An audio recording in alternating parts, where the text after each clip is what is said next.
So I think I initially started boxing to gain respect from the males in my life, and then I fell in love with the sport within the first week. You could have done something that happened years ago, and people will still latch you to that almost. It's mate. And it's like people don't ever take, and I'm guilty of that too. Like, you don't take into account, like, man, we grow and evolve. As you said, like, it could be 30 days and you're a completely different person. I've always 100%. chased external validation, and I'm very aware of it. I've always chased it because it's like, in my head, my inner critic's telling me, when I achieve that, I will be happy. But it's like, if and when, it's like, you're never gonna find happiness externally. You're like, I've failed to make the Olympics on 5 different occasions. 5 different occasions? 5 different occasions. So once for the Youth Olympics, twice for Rio at 2016 Olympics, and then twice for these Olympics. Like, you just need to try your best to always put yourself first, your needs first, and make sure you're treating yourself kindly. And then your other relationships, you will then flourish, and you will then attract people who accept you for whatever you are, whoever you are, and whoever you want to be. So that together we have clarity, direction, and success way beyond what we ever previously thought possible. Here's your host, Frankie Lee. Welcome back to the Frankie Lee podcast. Today, guys, we have a guest that even struggled to find this location. That's how top secret it is. That's how top secret it is. Look, we have got Australia's national darling right now in the world, man. This guy's done bits. The first boxing Olympic medal in 30 years, Mr. Harry Garside. Welcome to the podcast, mate. Mate, stoked to be here. What an opportunity. You've had some pretty cool guests on this podcast, and mate, you're just as worthy of being here as anyone I've had. Trust me. Oh, thank you. I don't know about that, but thank you. I take it. Before we go into this podcast, we're lucky he's even here, right? We are lucky he's even in the building, right? He sends me a message on Instagram going, mate, I don't know if I'm in the right room, and I'm looking around like, well, you're not in this room, bruv, because like we're just about to podcast. he was sat on a Zoom call. Like, I'm just sitting there waiting. I'm thinking, oh, maybe he forgot. Surely he hasn't forgot. I call you. I'm like, mate, like I think we got the wrong idea. Like, what's going on? What's going on? You're like, bro, no, you're gonna come to mine. Yeah, he's 10 minutes down the road. He wants to do it on Zoom. He's been in quarantine so long. He wants to be in quarantine a bit longer. So used to COVID, you know what I mean? Yeah, COVID just play. Everything's done by Zoom these days. Yeah, yeah. Fuck Zoom, though. No, mate. Fuck Zoom when you live like when you're so close, that way, but so close, man. But like, I think the best place for us to start with you, mate, is like before we even go into everything you've done and the whirlwind you've been on. Like, what was it about boxing that made you like obviously pick that sport and get into it in the first place? So I always have 2 answers to this question, and my first answer is a short one, and it's I watched too many Rocky movies, which is true. My family loved them growing up, and but then the long answer to the question, I have 2 older brothers. I'm the youngest of 3 boys. I have a dad who's really old fashioned, grew up in England, and I just I felt different to my brothers. I felt different to the males in my life, and I often didn't feel like I got much respect to them. They sort of just like I was like a bit of a wimp. Brushed off kind of thing. Yeah. I just wasn't like them. Like, they were out the back digging holes with dad, and I was inside dusting with my mum. Like, that's how I sort of describe my childhood. Yeah. So I think I initially started boxing to gain respect from the males in my life, and then I fell in love with the sport within the first week. You know what I mean? Like, for me, it's like the feeling, like I'm a massive overthinker. My brain's just going, like, constantly ticking. When I box, the world stops. Like, I don't think about anything else. Do you find that even when you're training for boxing, that the world stops too? Yeah, so it's like, I feel physical exercise, man, is the most purest form of meditation. If you really think about it. 100%, bro. You're like, there's no distractions. You're thinking about a task that's happening in front of you. You're in the present moment more than ever. Yes. You're breathing heavy. Your body's aching. Like, you're so present. Yes. And that's why I think I love physical exercise so much. Yes, 100%. And I can already tell from meeting you and from social and that me and you are both 2 kids that were probably told that we had ADHD, right? And we got in a little bit of trouble, and everyone was like, how are we going to deal with this kid?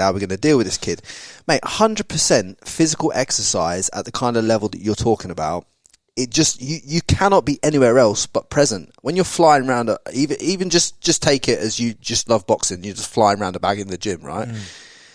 you don't get a chance to think of anything else because your lungs are fucking beating out your chest. You're absolutely, you're just in the moment. You put some good salsa music on. I'm not even joking. You put Spanish music on and you dance around the bag. That's different level, bruv. 100%, man. Different level. It's the best, and that's why I think I fell in love with it so quickly. And as well, there's numerous other factors like coaches.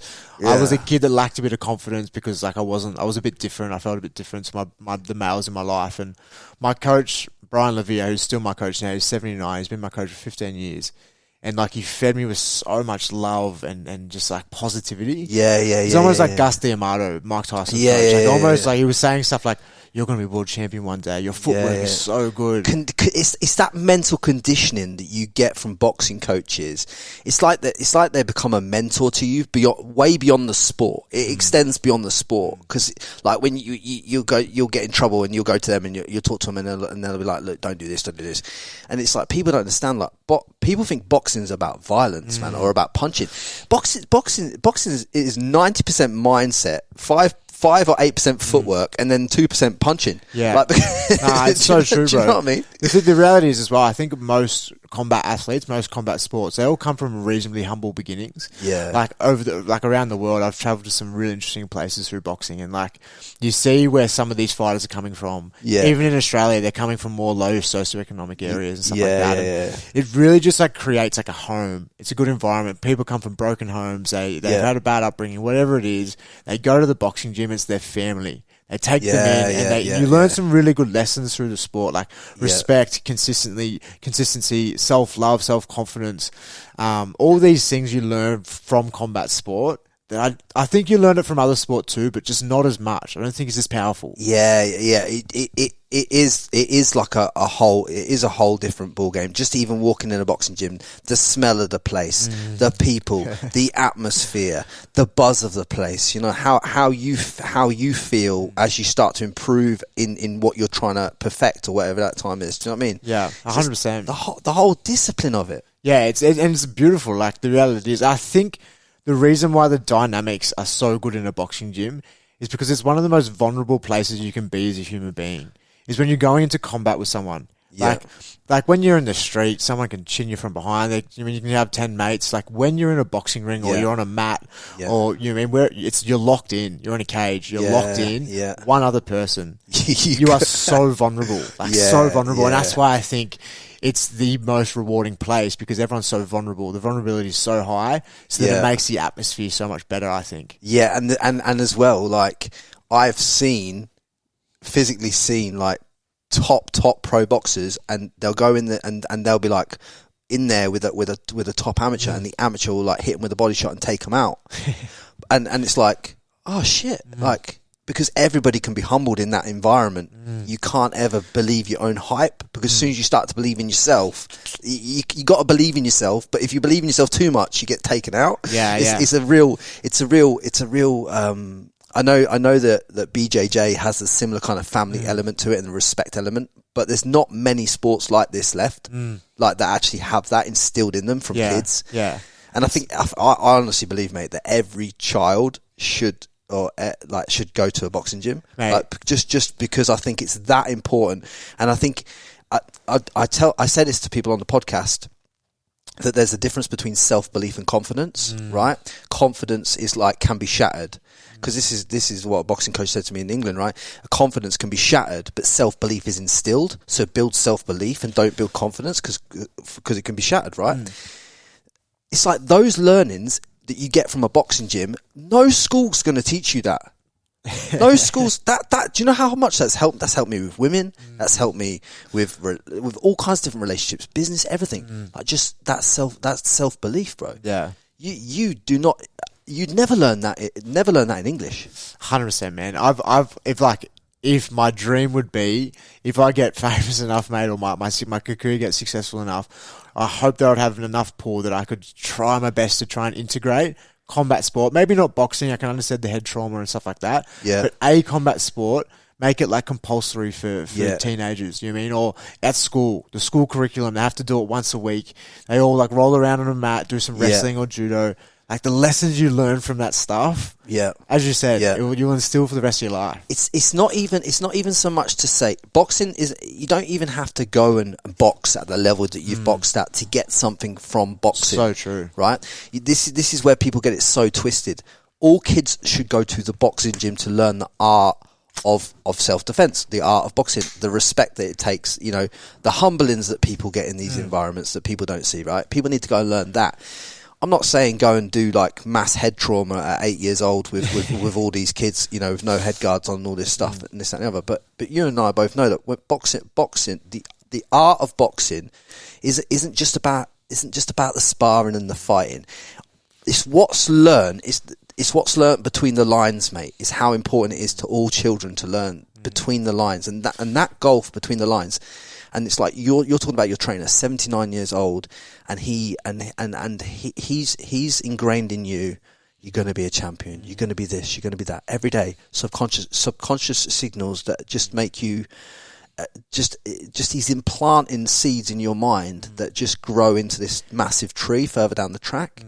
And it's just like, that's so invaluable for any human being to get that. Yeah. Then positive connotations constantly. It's weird because as I mentioned before, like I lacked a bit of self-confidence growing up, and to have someone who, you're so young and naive, you know what I mean? Like someone who you love and adore, when they start saying it, you believe it. You don't even question it. Yeah. So then like when he's saying all these positive things to me, reinforcing to me, like then I start thinking, if this old guy who I love and adore, if he's saying this and believes it, then I started thinking, maybe I can do this. You know what I mean? And it was more just like an internal conversation I was having, like, maybe I can. Then my self-love, self-confidence started like improving. You know what I mean? And that's why I think I failed heaps growing up, like in all sports, not just boxing, but I was really bad early on, like lost, out of my first 18 fights, lost 10, was always overlooked at like national championships, never had any success. And I think the reason why I stuck at it is because my coach constantly just fed me. He's like, and I'm like, I can do this, and I stuck at it, and I kept backing myself even when I wasn't, even when it wasn't succeeding, and then eventually, like, everything just starts rolling. You know, and once you get the momentum, you start winning. But it's no different from like doing a podcast, bro. Like, you know what I mean? Every podcast you do, every fight that you have, you're sharpening your sword, you're getting better, you're learning something, you're picking something up. You learn more from losing these early fights, and that's allowed you to go and achieve what you have. Like if you don't get them learnings, where you can't, do you know what I mean? Where else do you learn it? You always see as well, like those prima donnas who win everything when they're younger, and they're shit house later on in life because they almost had everything handed to them when they were younger, and they're gifted and you very rarely see people who go from like being a successful young person to carry it on and successful. It does happen, but it's not as common as people who failed and then turn it around and succeed. Do you know how many amateurs that are like the Usyks and like the Lomachenkos, right? Do you know how many of them like we see them and we're like, fantastic amateur career, fantastic pro career, fantastic, right? But for every one of them, there's about thousands of amateurs that were just beating the brakes off everyone through the whole amateur game, and then turned pro and did nothing because for exact reasons of what you said. And one of the most famous examples that I can mention from England would be a lad called Michael Maguire. Michael Maguire was world amateur number one at a certain time. He was national champion in the GB team, like. Mate, really good, like I've never seen a kid that fucking talented, like in real life as he was. You know, he's same class as Billy Joe Saunders and Tyson Fury. But the reason why those two made it and Michael didn't at the time was because exactly what you're saying, bro. It's because he'd won everything, bro. Yeah, took the foot off the gas. You get complacent. Yeah, and if you had had that, you perhaps wouldn't have. You wouldn't have gone on. I think that 100%, and I'm grateful. Like, of course, we all hate failure, but like you look back on your life, like when you really think about it, it's like you learn a lot from it. You know what I mean? Of course, I learn from every experience, but you learn a lot when you're down and you're out. And I like what I've like realized when I fail, I sit there for a bit. Like I sit there and I sit in it. I don't just get up straight away. Because I think if you get up straight away, you're just going to make the same mistakes. I fucking love this, right? Yeah. I love this because what you're saying is you sit there in silence and feel that moment. Why am I here? How did I fuck up to get here? Yeah, and I don't want it to happen again. I fucking love that. Yeah, I don't want it to happen again. So it's like I sit there and I try and reflect. Was it something in my preparation? Was it something? Could I have done something better? Did I miss that run? So this doesn't happen again. And I do that, and I could sit in that like flat low state for like a week or two. Do you know how fucking mature that is to say that at 24 years old, bro? Like, I'm serious, bro. Like, because that is so important for the audience to hear that, because what you've just said is profound, mate. Because I talk to a lot of people all the time about sitting in silence and how important sitting in silence is, and they look at me like I'm some kind of crackhead. And the reason why you sit in silence is because when you sat in silence, you can't get away from yourself, and it allows you to understand who the fuck you are. It's so fucking important, bro. And it's scary. That's why people don't do it. That's exactly what you've just said. Exactly what you just said. Yeah, and it's so important. Like, I'm as you mentioned, I'm 24. Like, I'm really trying to understand myself more. Like, you get fed things when you're younger, like from your parents or from your role models growing up, and you don't even question it, and they don't even question it themselves. Some things could be really positive that they've instilled in you. Some things could be really negative. Yeah. And it's like only until you like start questioning it, going like, maybe this isn't the right way. Might not be the wrong way, but you got to start questioning like, what are your core beliefs? What are your core values? Why? Yes. Why are they your core values? And start questioning them. Because you're right. We inherently as human beings get this programming instilled in us from our parents, right? And it's subconsciously put there before 8 years old. And this is why we were saying that boxing gyms are so good, because when you go to a boxing gym with that programming, you'll get a new set of programming and a new set of rules predicated on your environment that you're in from there as well, which is what you got and what you probably needed as well as any other kid growing up. 100%, mate. It was so valuable for sure. And through all sport, I was so active growing up. Like, I think it's just the best environment for a young person to be in, for a kid to be in. It's just any sport. Of course, I love combat sport and I'm always going to be an advocate for it. But like any sport, like, man, it's the most valuable thing. You learn a lot about yourself. And like all these people these days getting participations award, you got to like lose. And you got to understand that feeling of losing. You really got to understand it. I think laying on your back with a broken nose is the most humbling experience for a man that you've ever had, bro. Because in that moment, when you're laying there on a canvas with your broken nose, bro, and your throat's congealed with blood, and you're feeling like you're fucking like, what the fuck just happened? You can't remember even what shot hit you. You're laying there, and you're like. And it gives you, and you feel like you're there forever. Time stops. Time stops still, and it just gives you that opportunity to really question who the fuck you are, how you want to be, how you want to turn up. Oh shit! Like, do you know what I mean? I remember the first time I ever got dropped in a fight. So it was against a Russian. Where were we? I forget where we were. It was in some country overseas. Fucking Azerbaijan, probably. Yeah, somewhere. And we so he dropped me in the first round. It was in the first minute and a half of the fight. Head or body? Headshot. Beautiful. It was a quick flashbang, and I jumped straight back up. And as I was getting the count, I remember thinking to myself, if I go into a shell and lose the second and third round, I should give up boxing. That's what was going through my head. Because it's like, I haven't got what it takes to be a champion or be what I think I can be. And it's like, if I curl up and lose the fight, like, honestly, like, stop boxing. Do something else. But at least when you get out of this count, at least go out there and just, if you're gonna go out with a fucking throw-in. The thing is, so I in the second round, 2 out of the 5 judges gave me the second round, and then all judges gave me the third round. I lost the fight on a split decision, but I was so proud of myself that I was knocked down. And I knew that was so important for the rest of my boxing career. If I curled up and box shit, mate, honestly, go play tunnel ball. Go play something else. You haven't got what it takes to be a champion. You know what I mean? And I'm not saying that I'm this and that, but it's like in that moment, it's like, hey, I'm knocked out. You have a choice. Like you have to show what you're made of in that moment. And there's a lot of pressure because from your environment that you've been brought up in, you are taught inherently that compass of like, okay, shit's just got real now. I've got to step through that, and it's almost like you want to cry in that moment, but you know you can't. But it fucking hurts getting hit it does, at that level in the fucking face, square in the eyes. It's fucking horrible. The worst, like, I always reckon, the body shots, of course. I can't stand getting punched in the body. Body shots, and then in the middle of winter, when you caught one on the nose and you got like a runny nose, mate, your whole face is like, you're like, fuck this, why am I doing this shit? Yeah, but it's all part of the game, mate. Like, we love it, you know what I mean? It makes you feel real alive when you get hit. Yeah. You soon know who you are when you get hit.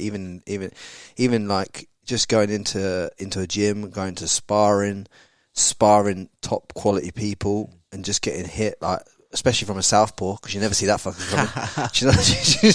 It's fucking true. Lefties are taking over the world, mate. Fucking unbelievable, mate. But no, but I want to go back a stage, right? Because you were mentioning before about some of the inherent patterns that were instilled in you, right? That you kind of had to break. What were some of those patterns that you found because I think a lot of the audience will be able to identify, if you can identify them, then they'll be able to identify them within themselves. Because some of them might be 30 years old listening to this, bro, and they've been through the same pattern over and over again. They can't figure out how to get beyond it because they don't even realize it's a pattern. Yeah. So I just want you to open their kind of eyes to these patterns that you found were instilled when you were a kid. Yeah, so it's like I come from a really good family, man. Like, my mum and dad are really good people, and where I'm from in Melbourne, it's like out of eastern suburbs, kind of a country town, and they're really good people there. A lot of people there though haven't left that area, so it's like in that area, a lot of the things that I was hearing growing up, like a little bit racist, homophobic, sexist. There was like a lot of like that sort of stuff going on growing up, and it's like that sort of stuff is instilled in you. You don't even question it. You know what I mean? You're making jokes when you're younger. I was making jokes. Yeah. You know, I mean, you're making and you think it's normal because that's what you hear at home. That's what you hear from your mates. That's what you hear from your role models and stuff like that. Yeah. And only when I left that area and then I saw, like, the world's a big bloody place. It's massive.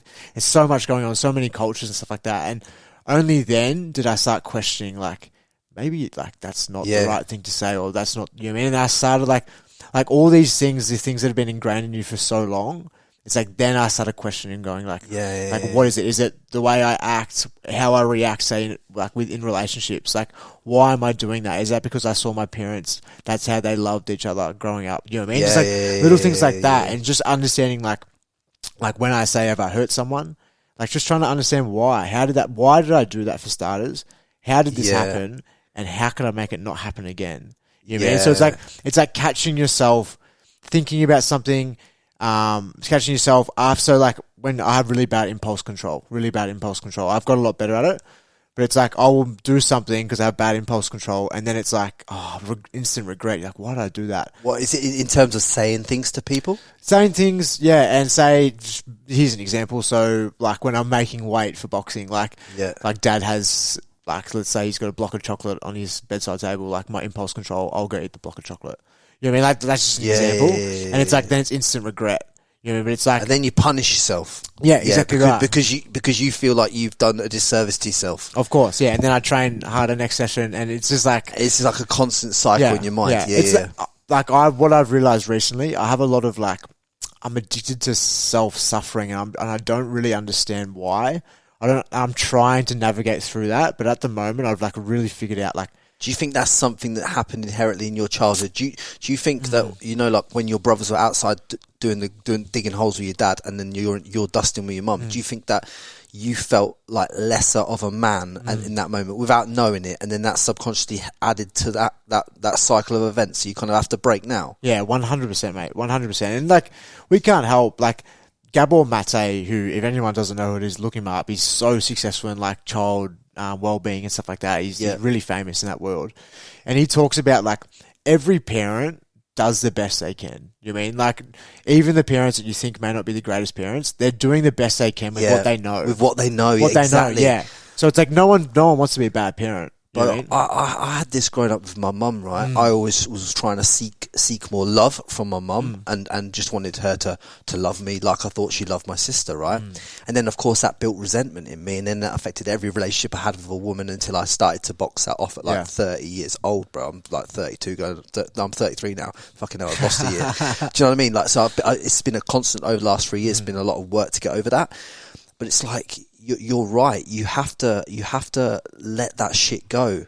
Like, because you find yourself, you'll find in yourself as you go through it, you're definitely unpacking all the boxes that you've built up over these years. And I'm the same, and we're all the same as humans. We've all got these boxes that we've got to unpack. And what it is, essentially, the only way I can describe it, and maybe you'll agree with this, or not agree, but one other way, is like, you put this box in your mind over to this side here, and you think, fucking hell, I've boxed that off, but you stored it in your mind. And it's like, you need to unpack it, understand it from the other person's point of view, and let it, and just understand, like you said, let's just put it in my mum's example. My mum did the best that she could with what she knew. Can I understand this from a different angle? And can I turn up a little bit better? Do you know what I mean? Because that's what, if you don't do that as a human being, if you don't, you constantly, you're building a wall between you and your mum, you and your dad, you and your whoever. Any relationship, yeah. Yeah, and then your ego feeds it. I think the world we're living in right now is what everyone. I don't know if it's because of COVID, but I feel like it was happening before COVID. Everyone in Western civilization kind of feels like on edge. It kind of feels like you got to pick a side. You know what I mean? And I hate that because I think there's like in the world right now, it's like if you don't agree with what someone's like an action someone's done, you then you point at them saying you are wrong, and you're never going to change someone if you start going you're racist, you're pointing fingers like this. You're never going to change anyone like that. It's going to make them stand their feet harder and believe what they, you know what I mean? The only way I believe, and I have no credit whatsoever in this world, but like the only way you can change someone is trying to understand why they are doing what they're doing, and just try and say, hey, and talking to them on a right level, not like pointing at them saying you are wrong, you know what I mean? Like that's not going to change anyone. 100%, bro. Because like you got to seek first to understand before being understood. Yeah, right. That's it. You got to seek first to understand them, and then you can be understood. Do you know what I mean? One of my biggest like role models, and I only found her recently, is Dr. Khan. Right, so she's a Muslim lady, journalist. And she went on the front line, right, with white supremacists in America, and she just wanted to understand why, and she lived with the head of I don't know if it was KKK, but a white supremacist group, right? She lived with the head guy, right, and she just tried to understand why he is the way he is, you know what I mean? And then she formed a relationship with him just through listening and just through caring, and he then, in years to come, he left that world. You know what I mean? But it just shows what happens when you can just like sit and try and understand someone. No judgment. Yeah. You know what I mean? Like they're just... Because say you were a white supremacist, right?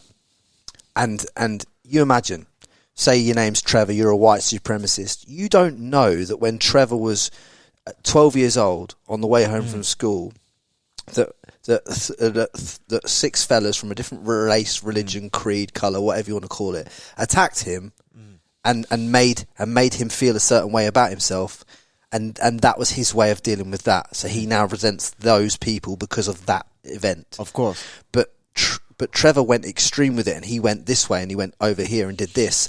But you need to, if you preach understanding like what we're talking about here, you allow Trevor, in this case, to unlock that box, to take that stuff out of himself, and then to see things like you take the blink. Like imagine you're a racehorse and you got blinkers on because you're just going in one direction.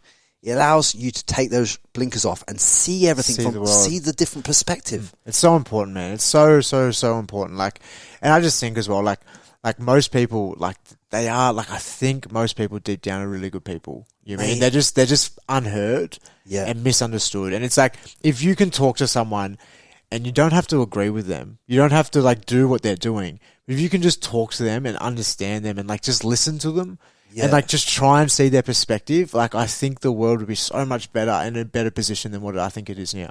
100%, mate. And you've opened a lot of people's minds and eyes because obviously like you do ballet as part of the other side. Now, I know for why you do ballet, because it's for footwork for boxing, but a lot of people will be looking at you going, why does he do ballet, and start to form a judgment of you based on you doing ballet.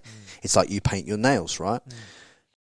There's a guy I know who's massive in the crypto and app space. he paints his nails and he's fucking worth fucking $500 million.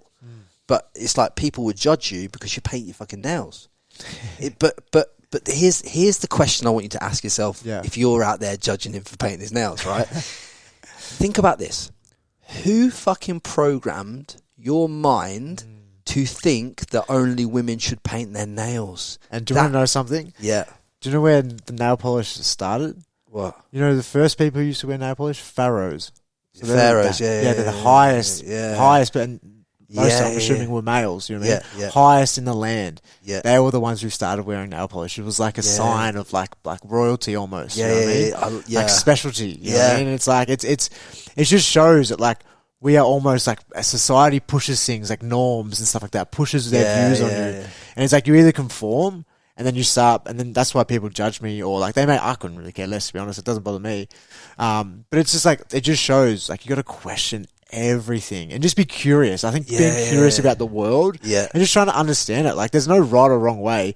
My opinion on why we're here and what this world's about is just as good as Elon Musk's, and it's just as good as a homeless guy on the street. There is no different. Like our opinion on because no one knows. This is all made up. The whole thing is made up. Exactly. That's why when someone says to you, you cannot cross the border. Who put the border in the place in the first place? You got to ask yourself the question, right? Yeah. There's if I drove Coolangatta to Coolangatta and then over into Tweed, I would not know that I've crossed the border, bro, unless you said that there was a border there, right? And I just question. This is like people's minds. It's like that border that doesn't exist, that you say exists because someone's told you it exists, is the same pattern of events that's happening in your mind, right? There's no physical borders. There's no border between you understanding another human being. You just have to open your mind to be able to understand them. So true. So fucking true. Powerful, bro. Yeah, 100%. It's powerful shit. People need to get this, man. I'm glad. I knew this was going to be a powerful podcast. I fucking knew it, man. To be honest, man, I'm just curious about the world. Like, I find the world 90% of the time really interesting and really good. And I'm curious. Like, I try my best. Of course, I'm not perfect, and I try my best just to like look at things without judgment and just like say if you see a drug affected person down the stairs, like I just like a lot of people are like, oh, like maybe like look at them. You know what I mean, like brush them off. You know what I mean, I just try my best to like understand, like, I wonder what he's gone through, or like why, you know what I mean, why he is the way he is, or like I just try my best to be as curious as possible about everything, and just being open minded. You were doing Pilates this morning, like, do you know what I mean?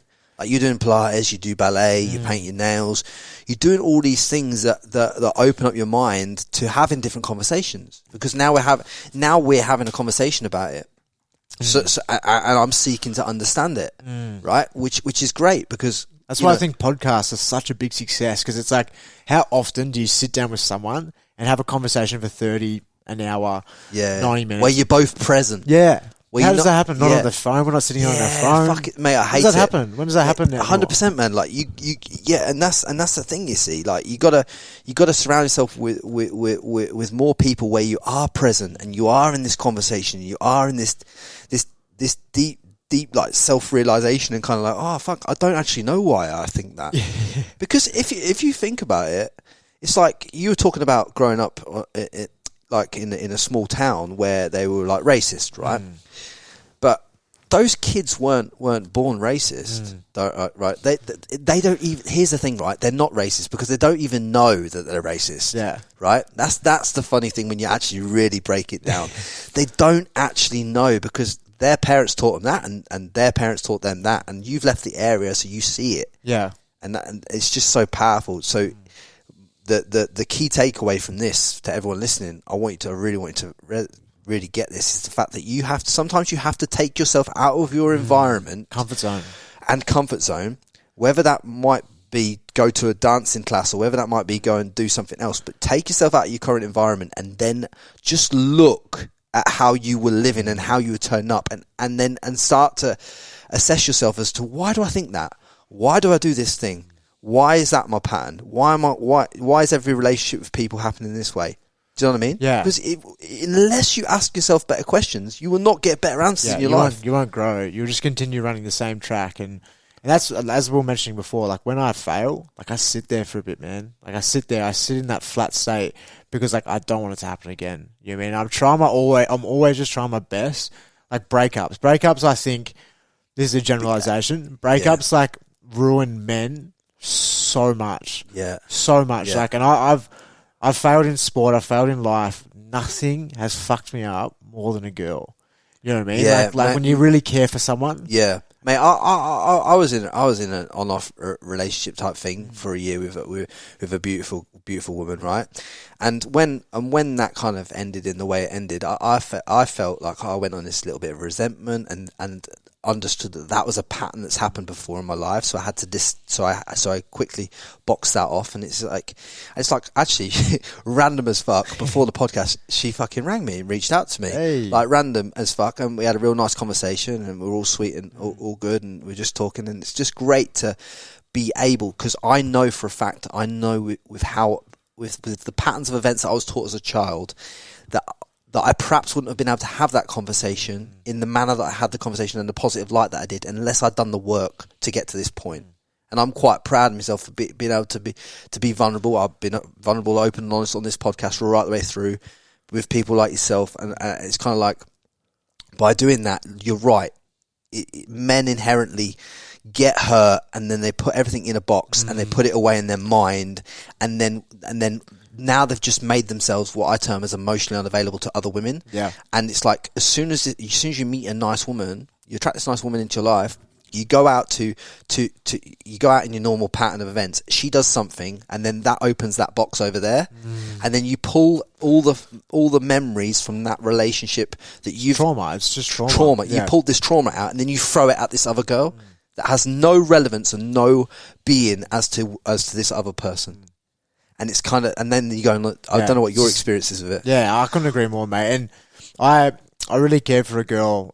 She was like my first sort of serious girlfriend, and I really, really cared for her. And I have like a lot of shame and guilt. I was really young. I have a lot of shame and guilt about how I treated her at times and in the breakup. And I still latched myself onto that, man. I haven't fully let that go, but like I learned a lot, and I've had another girlfriend since then, and like I've learned a lot from these two experiences. That like. What is it that you struggle to let go of? Why do you feel you're struggling to let that go? I think about it a lot, man. I can't put my finger on it as such, but I think it's just like she really cared for me, man, and I feel I tortured her. Yeah, and she didn't deserve it. She was like one of the most beautiful girls that I'd ever had in my life, and I was young, man. Like I was still a teenager, late teens. But like, just if I had my time again, I wish I would never enter her life again. Simple as that. She doesn't deserve that. She's moved on, and she's very, very happy, which I'm really happy for her. Yeah. But like, I just want to apologize to her properly, man, and just like, well, why don't you then, and why don't you, whether it's apology by a phone call, whether it's an apology by a text message, whether it's apology by a voice things, if you need to close that chapter in your life, yeah, there's clearly torment around it, and to go on and achieve what you have, and to go on and achieve more than what you are doing right now, it's like the next stage in your life that you have to go and box it off. But you have to be, mate, right, let me tell you something that someone told me, and it's so true, mate. Whatever and this is great for you guys, you make sure you tune into this one, because this is fucking a banger of a fucking, I'm gonna blow your ears off your fucking head. The hardest decision that you have to make right now is the only decision you have to make right now. The hardest decision you make right now is the only decision right now. If you think it's too hard, right, to go and fucking ring her up or call up or to make peace with this girl, that is the only thing that you have to do in your life, because it's the most powerful thing that you can do as a human being, bro. Simple as that. It allows you to move forward, and it allows her that freedom as well. Yeah. And it doesn't have to be for the fucking it doesn't have to be this hard thing that everyone makes out it to be. I'm very grateful, man. Like I'm seeing this girl at the moment, and she's been in my life for the past 3 months, and it seems so promising. And she's a little bit older than me, and she's super emotionally intelligent, and like she's a beautiful girl. Like I genuinely adore her. but like, and she's sitting with me in this. Like, I'm having conversations, like our communication is really good. I'm having conversations about this, like, that I'm still latching myself onto an ex-partner. Yeah. And she's sitting with me in it. She's helping me sort of navigate through it. Yeah, and beautiful, with no man. judgment, you know what I mean? And I think often as humans, and I'm guilty of this, if say she was talking about her ex-partner, maybe like you'd feel like the ego comes into it. Of course, yeah. But like we've set really good foundations, and I really hope it goes somewhere. We've set really good foundations that we can have conversations like this, and understand that like it's kind of normal. Like, you're not going to just get over someone that you really cared for instantly. It doesn't happen. Nah. It's going to take a process, and for some people it's going to take longer than others. Yeah. You know what I mean? And there's no timeline of events that you had. Like, it's not a destination that you have to be at in a certain time period. It's a destination that you go through as a human being, and you kind of have to kind of navigate it yourself and kind of do something other.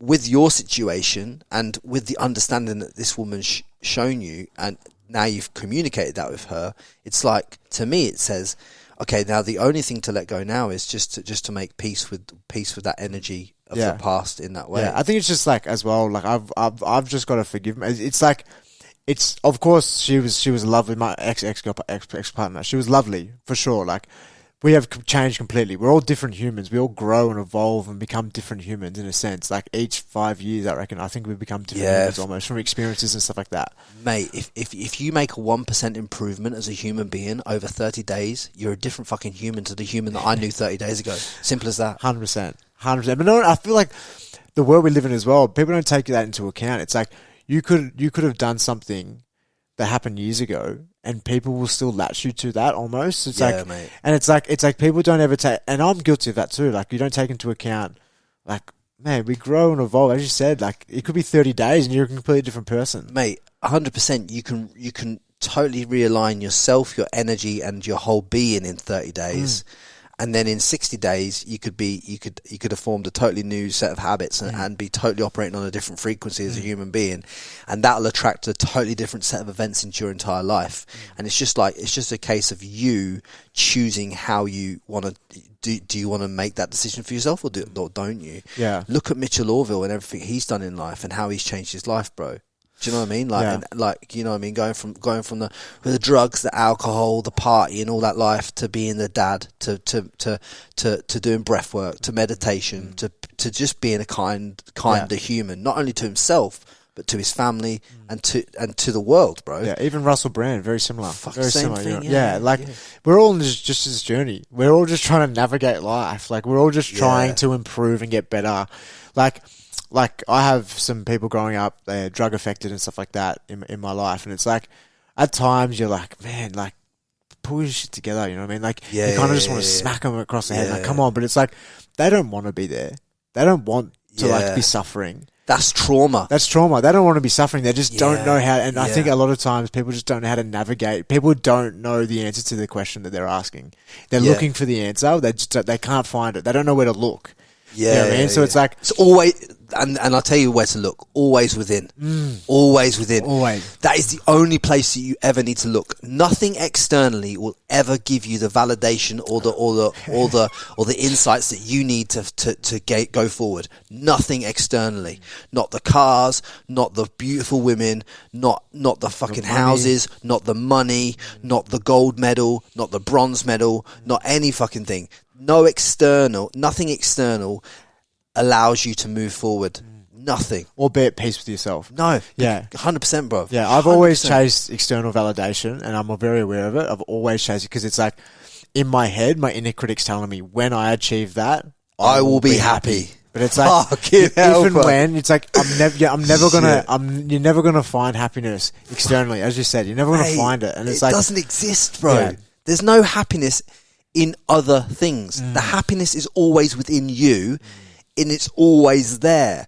People are like saying that I'll be happy when I lose 10 kilos, and I'm like, no. Be happy with yourself now, and you'll just drop the 10 kilos off anyway. Yeah, because you're happier. Like, so true. Yeah, you're positive outlook on life. You know what I mean? Do you know what I mean? Yeah. Like, you don't fuck me, bro. Like it's so. I did a breathwork like this day, our men workshop. So they're up on the Gold Coast. They're legends. Which one are you on? I did the King. I've done King Warrior, and then I did just like it was like I forget, like it's single day. But I did level one. I did Cool to Be Conscious 1 day workshop literally like 2 weeks ago, bro. How good is it? Fucking brilliant, bro. Do you do breathwork? Breathwork and meditation, bro. Different level, bro. Open people's minds to this. Hectic. All right, so I had a weird upbringing. Like substances and stuff like that were pretty normal where I was from growing up and stuff like that. And like nothing has affected me more than that breathwork. Yeah, that breathwork. Like, was honestly one of the most, like, euphoric. It's so hard to articulate. I cried, bro. So did I. I was like, it looked like I had cerebral palsy, man. Genuinely. Like, everyone was saying, like, coming up to me that... Convulsing, you start to convulse. Hectic. But then I had this overwhelming, like, thing rush over my body, like as we were just talking about, I've searched my whole life for happiness externally. Yes. And it's like, it was like someone just said to me when I was doing this breath work, you have all the answers inside of you. Fucking buzz, genuinely, man. And I had that feeling. I'm so hyped for you right now. It was just like that. I was just like, I was sitting there afterwards and like the energy in the room was hectic. I'm just sitting there like trying to gather myself. I'm like, what just happened? Yeah, what just happened? Like that was like that's a simple, it was such a simple, like 3 words. You know what I mean? You have it inside of you. Yes. You know what I mean? Like, bro, honestly, this is gonna move so many people's lives, mate. Because if you just inherently just hear what you've just said there as the audience, it's like everything is within you, right? There's nothing externally that you need right now. So that Tesla you're going to buy just because you want to turn up a Burley Pav, you don't need it. Do you know what I mean? That pair of Gucci shoes that you're going to buy because you have to look a certain way. Why? Yeah, the world's just... It's capitalist. The world is just making us think that we need that. You don't. Like, and I'm going to try my best and I'm going to be successful, mate. And I'm going to have nice cars, nice... It's already there. You're already successful. 100%. That's it. That's the whole point, bro. It's not about trying to be successful. You are successful. You are doing the best that you have with the mindset that you have right now, and you are working to improve every day, so you will get more of whatever you deserve because you're working on that. Yeah. Simple, it all just happens. Like, I'm a massive one. I've never ever chased money. Never chased money. I'm a big believer. If you're passionate about what you do and you really love what you do, money or it'll find you. It will just come. You know what I mean? And I don't have much money, mate, but it's like I don't worry about it. That's for sure. Because it's mate, I'm the luckiest guy on earth. I get to box every single day of my life. You are lucky, bro. I travel the world doing what I love usually without COVID. Yeah. You know what I mean? I count my blessings every day, man. I'm so lucky. I fucking resonate so much with that statement. It's the fact that I fucking love this podcast, mate. And I love the lives that it touches, mate. Yes. And I fucking believe in that. Yes, could sponsors help and blow this thing up to more ears? Of course. But I'm not going to go out and fucking try and start making deals over here and all that. I'll just attract that because I love this. Yeah. And I love the art of doing the reps in podcasting. Self-love and self-confidence, though. You got to believe in yourself. Yeah, 100%. You got to believe that you got to understand your worth. And it's like you don't need to go looking for it. Yeah. Understand your worth and your self-love. It should come to you. It'll turn up, mate. Yeah. It'll turn up 100 fucking, mate. Honestly, honestly, mate. I fully get it. Like, I just think that this depth of conversation is what the world needs. Do you know what I mean? Like, the world needs to hear this because you, to the world, are an Olympic athlete, right? Who's gone on and achieved a medal at a games, 30 years in this country's history, the first one to do it in 30 fucking years, and everyone's like, oh, look at, and they're looking like there's a void between you and them, but there isn't. The reality is, mate, I am no different to anyone. I was talking to my old high school yesterday, actually, via Zoom. Yeah. And I was talking to them, and I said to the young people in the room via Zoom, I was just like, I am no different to you. Yeah. I'm no different to anyone in this room. Yeah. It's like we often put people, it's like Donald Trump or the Queen, they're really famous people, and we put them up on this pedestal. Yeah. They're human. They have emotion. They're battling their own things that we wouldn't know about. Yeah, you know what I mean? yeah. Like we're all just human. You know what I mean? And it's like we often put people up on this pedestal, but I just said to these kids, I am no different to you. And if you believe in yourself enough and you chase something hard enough and you want it hard enough, you can achieve whatever you want.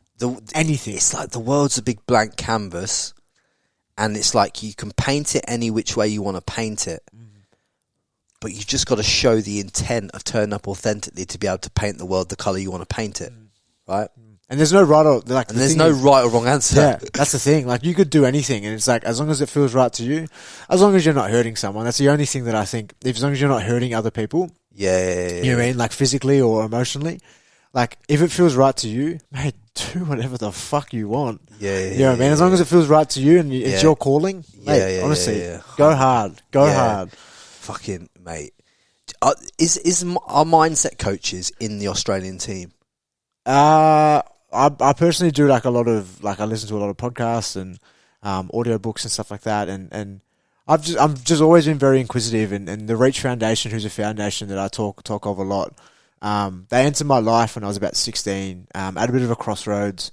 Mates were going down a path of playing up and doing what teenagers do. I was about 16. How long had you been boxing for then? So I started when I was 9. Yeah, so 7 years. 7 years, and I was having no success, right? So it's like, I was at that crossroads where it's like, I'm holding on to this dream that, like, can I even achieve it? It's like, I keep fucking losing and failing, and I'm having those self-doubts, and I'm, you know what I mean? But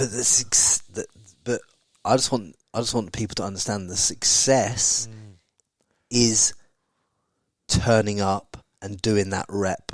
That is the success. You know, the success in this podcast isn't measured by the fact of me against Joe Rogan, right? The success is, have I turned up as my best version of myself and put in the time and effort and done it for the right reason and with the right intent? Yes, okay, cool. I don't have to worry about nothing else. Yeah. Like, it will find the right people. It'll all work out. Yeah. Everything else works out between the lines. But it's like, when you say that you failed or you've had no success, you did. You did. That's not true. Yeah. The truth is, from 8, 9 years old, you turned up in the boxing gym. Yes, you're at a crossroads at 16 years old, but it's not true that you'd not had any success, because that had instilled so much groundwork within you, mate, that you can't even. There's so much groundwork in that 7, 8, 9 years, bro. Like, you're learning and evolving always, and I just felt like the Reach Foundation, they come into my life at that point where I was like, oh, do I just, you know, everyone's tradies back home, do I just go down that path, you know what I mean? Because you were a plumber, weren't you? Yeah, so I've always had the philosophy, if it works for boxing, it works for me. So any job that works, that I can get money and still chase my dream, then I'll do it. It doesn't matter what it is. I'll pack boxes, you know what I mean? As long as it's like works for boxing, mate, I'll do it for sure. So, but yeah, the Reach Foundation, like, entered my life. And honestly, through that journey of the Reach Foundation, I was able to, like, delve into myself and, like, be okay with what I found. And so, like, what are Reach? So that for the audience at home that don't know what Reach are, so the Reach Foundation is a youth organisation. So it's like based from about 12-year-olds to 18-year-olds. Yeah, they do a lot of community engagement, school workshops, and it's all about like young people realising their full potential. You know what I mean? And just like expressing themselves however they want, realising their full potential. Because, like, I don't know if you remember being a teenager. Fucking right, I do. I'm not that old. anything that, like, happened at that time. I just remember being a teenager, and it's like, you thought it was the end of the world. You know what I mean? Like, the world's so confusing. The emotions are so high. Your body's changing a lot.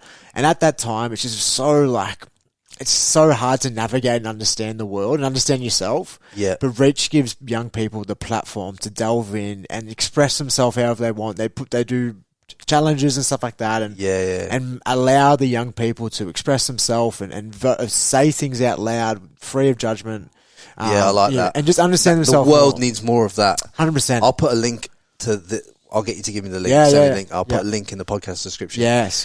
Because the world needs more of that right now, more than ever. 100%. You know how much I think about this all the time, because as I was just saying, like, I think about when I was a teenager, I thought the world was ending, and there was nothing like what's going on now. Yeah. And it's like imagine what these young people are going through right now. like the world, they can't see their friends, they can't socialize. These are like core values you need to like become a good human. It's like so being able to talk to someone. Yeah. And now people are locked at home. Like I just feel our young people will be struggling the most. Like, more than anyone. Mate, 100%. Like the suicide rate in Australia alone, in cities like Melbourne, is through the roof, bro. Like and the amount of news about suicides, about people dying from the vaccine and all this stuff that is suppressed just because it doesn't fit the narrative of what's trying to be fitted at the moment. Do you know what I'm saying? And it's not about whether you're pro this or pro that. It's just about like people should have a choice, and people should and to lock 6 million people down, right, for what inherently is. Yes, it's a bad case of the flu. Yeah, bad case of the flu that can kill people with underlying health conditions. It is real. Yeah, and it is a threat to some people in society. 100%. But you imagine growing up as a kid in this environment right now, right? You got no chance, bro. You can't kick a ball around with your mates. You're trapped in your house. Yeah, there's people self-harming, bro. Yeah. And it's like you have to ask yourself the question at that rate. Then is this worse? Is the remedy worse than that? Yeah, the cure. Is your cure worse than what the actual disease? Yeah. I think about that all the time, mate. And like I'm just feeling for them at the moment because, mate, the world that we live in right now, everyone's talking about mental health so much, and like I almost don't know if young people need to hear it as much as what they do.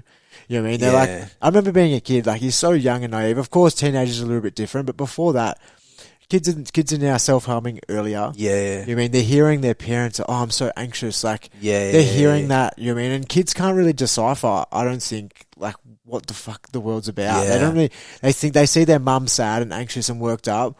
They're almost going to probably think that it's because of them or like it's something they did, and then they go into a shell, you know what I mean? Like, I know, mate. The lockdowns in all the countries are going to affect the next generation, the next 15, 20 years. It's going to affect every relationship that every young man and young woman have together. These things that they've instilled in people through this last 2 years, like the negativity, bro, that goes around. Right. And it's not about picking one side or the other. It's just like all I want for the whole of Australia right now is like, and we're a laughing stock to the world as a country, right? At the moment. And all it is like just allow people that want to get the vaccine, allow them to have this vaccine. The people that don't want to get the vaccine, allow them not to have the vaccine. It's their fucking body, bro. Yeah. And we've got to stop. People who've had it should not look at people that haven't had it and be judging them. It's like, and same vice versa. Like, you don't need to judge people about this shit. Yeah, I had this thought, like it was more so for females. Like, the reality is this was made so quickly, and I trust, like, I have to be I got vaccinated for the Olympics. Like, we're almost, like, we weren't forced, but they definitely pressured us to get it for sure.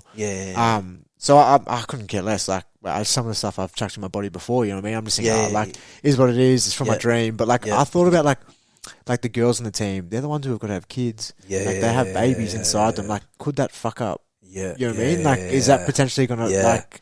Because we don't know. No one knows. You don't know. Yeah, you don't know. It could nuke a whole generation of males worth of sperm count. We don't know. Yeah. There isn't enough data.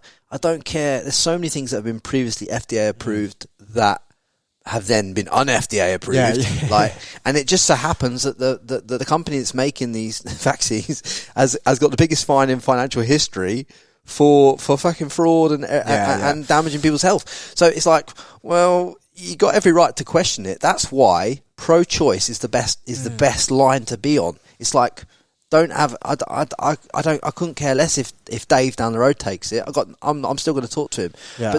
But Dave shouldn't care less whether I don't take it either. Yeah. Like, but I definitely feel like there's some like the way, if you watch the news, you're getting indoctrinated into being judgmental towards other people that were against your view, and it's just they're playing it against each other. Yeah, that's what they're doing. Yeah. It's honestly just so like, I can't stand. The first thing I did when COVID happened last year was unfollow 7 News, 9 News, 10 News. on all my social media. Yeah, I don't know why you follow them in the first place. It's just so depressing. Yeah. Because like my parents watch the news, my dad reads the paper daily, and I like sometimes sit down like while they're watching. I'm like, fuck. There's one positive story out of 30 minutes. One positive story. The rest are just negative. Bro, it's just negativity. And like the language they use and stuff like that. I'm like, no wonder everyone's sort of on edge. Everything's unprecedented. Everything's the worst thing since sliced bread. Everything. Yeah.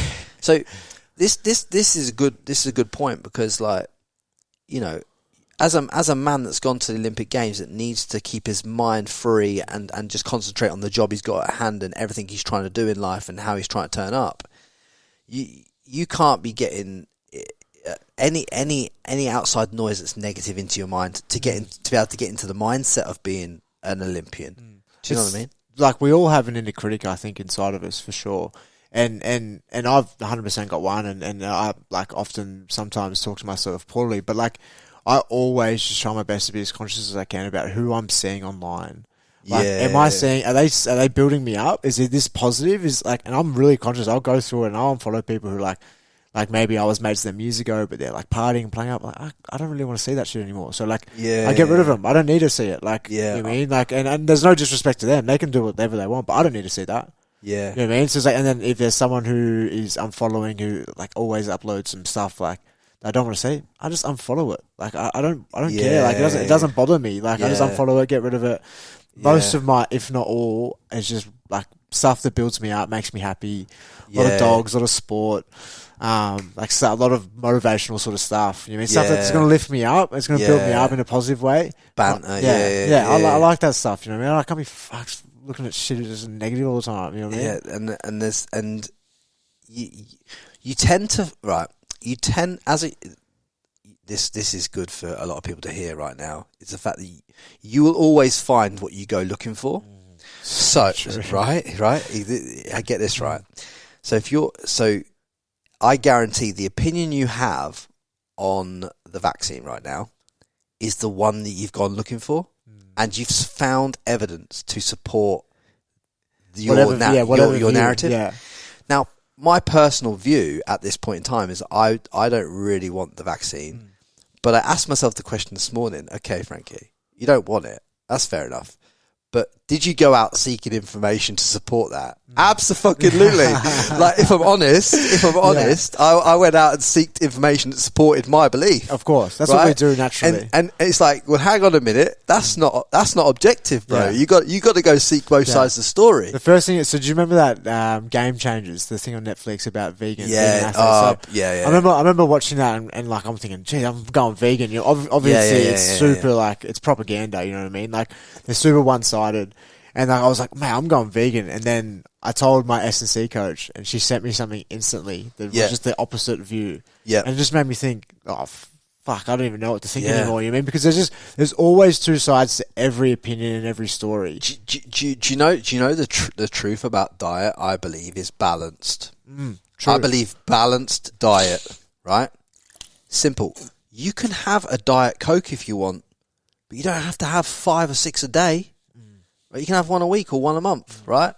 Do you know what I'm saying? Yeah, and the reality is like what diet works for me might not work for you. 100%, mate. You know what I mean? You just got to understand your body. You might be able to have pasta and make weight, right?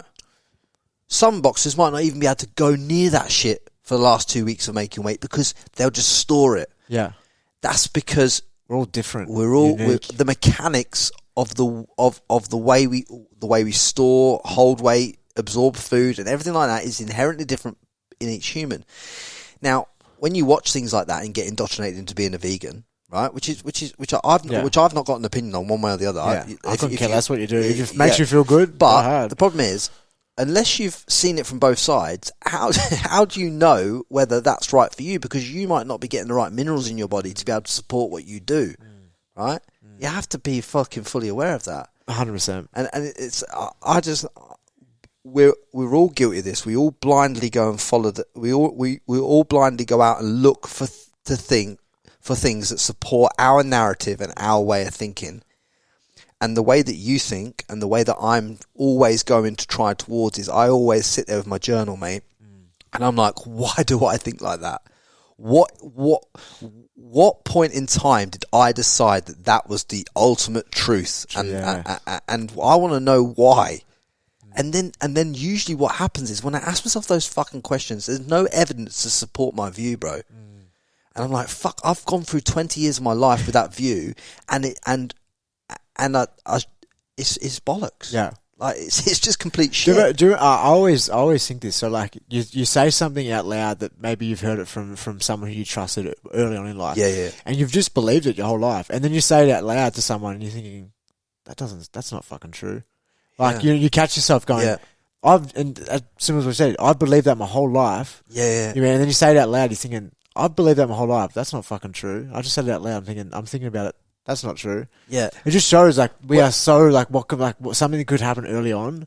It sticks with us forever. Whenever you say something along the lines of like, all women are like this, or all this is like this, or any statement that starts like that, you got to say, fucking hell, like, whoa, where did that come from? Because like you really have to stop yourself, because inherently that is the biggest lie that you're telling yourself right there and then. Yeah. Nah, it's so true, mate. I just think we're all doing the best we can with what we know. Simple as that. Like, yeah. And we can sit here and judge people, and I'm not perfect, mate. I judge people too, and I try my best not to. But you know, we can sit here and judge people because they don't fit our views, or they're doing things that we don't agree with. But I truly believe we're doing the best we can with what we know, with what we've got. Yeah, 100%. Yeah. Is it what books have you read and mindset stuff have you done to get to this level? Yeah, so probably Relentless is a really good book. Tim Grover, he's unreal. So he worked with Kobe Bryant and Michael Jordan, and heaps of other NBA, Dwayne Wade, a few other NBA players, really successful in that world. And he's like, I really like his mindset when it comes to high performance environments and high performance sport. Yeah. Then there's people like Gabor Mate, who I mentioned before, really, really big on like childhood trauma, stuff like that. I like Russell Brand, although he's sometimes a little bit too full on. But I do like listening to him as well. Joe Dispenza, Ed Millett, like there's heaps of people that I really enjoy. Joe Rogan, of course, as well. Yeah. DR Khan, who I mentioned before, that Muslim lady, she's a legend.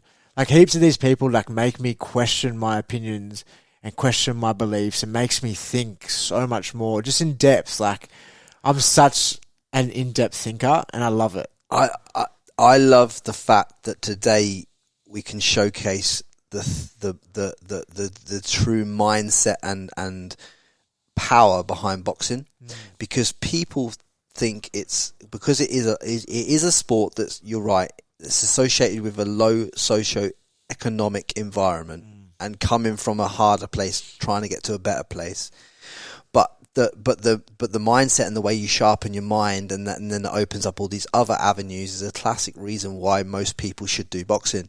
Like it just shows you, because like it's growth mindset. That's all it is. You're going out and seeking more information and more learnings and more this, and how's that bad for any human? So true, mate. Like, so true. Do you know what I mean? Yeah, there's never enough learning that we can do. When have you ever gone and when have you ever gone and seeked more information to learn more about yourself or about life, and ever felt less empowered by it? Like really, like when you think about it. So true. And the thing is, the world we live in now, anyone who says, oh, I can't find a home workout, or I can't do this, mate, everything is on our phone. Yeah. Everything's so accessible. Yeah. Podcasts, mindset, meditation. There's so many things out there that can help. That can just be like that little tool that's going to help you just improve that 1%, 0.5%.